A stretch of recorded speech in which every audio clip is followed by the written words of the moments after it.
শাইখুল ইসলাম ইবনে তাইমিয়া রাহমাহুল্লাহর একটি সুন্দর উক্তি দিয়ে শুরু করব ইনশাআল্লাহ। মাজমুউল ফাতাওয়ার ১৩তম খণ্ডের ২৪৫তম পৃষ্ঠায় তিনি বলেন, লা রাইবা আন্না আল্লাহা ইয়াফতাহু আলা কুলুবি আউলিয়াইহিল মুত্তাকিন ওয়া ইবাদিহিস সালিহিন বিসাবাবি তাহারাতি কুলুবিহিম মা লা ইয়াফতাহু বিহি আলা গায়রিহিম।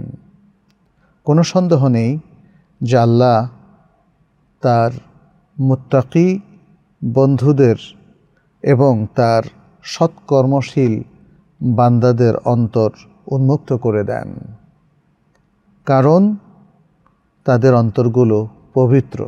তাদের অন্তরের পবিত্রতার কারণে আল্লাহ সুবহানাহু ওয়া তাআলা তাদের অন্তরগুলোকে খুলে দেন, উন্মুক্ত করে দেন। সেখানে সুন্দর কথাগুলো ঢোকে এবং সুন্দর কথাগুলোর মকবুলিয়াত তৈরি হয়, যেটা তিনি অন্যদের খুলে দেন না।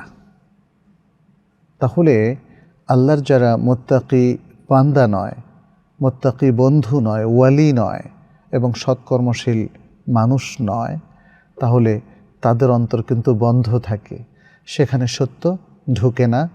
সত্য ঢোকে শুধু মুত্তাকি এবং সৎকর্মশীল বান্দাদের হৃদয়ে। এবং সেটি আমরা দেখেছি সেই রাসূল সাল্লাল্লাহু আলাইহি ওয়াসাল্লামের যুগ থেকে আজ পর্যন্ত। আসুন আমরা তাকওয়ার চর্চা করি, আমরা সততার চর্চা করি, সৎ মানুষ, সৎ বান্দা হওয়ার চেষ্টা করি, মুখলেস মুমিন হওয়ার চেষ্টা করি। তাহলে আল্লাহ আমাদের অন্তরগুলোকে খুলে দেবেন এবং এর ফলে আমরা সদা সর্বদা কোরআনকে গ্রহণ করতে পারবো, আল্লাহর সুন্দর সুন্দর নাম এবং সিফাত এবং সেগুলোর অর্থকে খুব সহজেই আমরা কবুল করতে পারবো।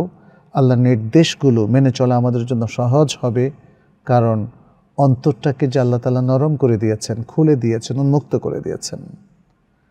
আর আমরা অন্যায় পথে, শিরক, বিদআত এবং পাপের পথে যেন না চলি, কারণ সে পথে চললে আল্লাহ সিলগালা করে দেন, অন্তরটাকে লক করে দেন, ফলে আমরা আর সত্যকে কবুল করতে পারি না।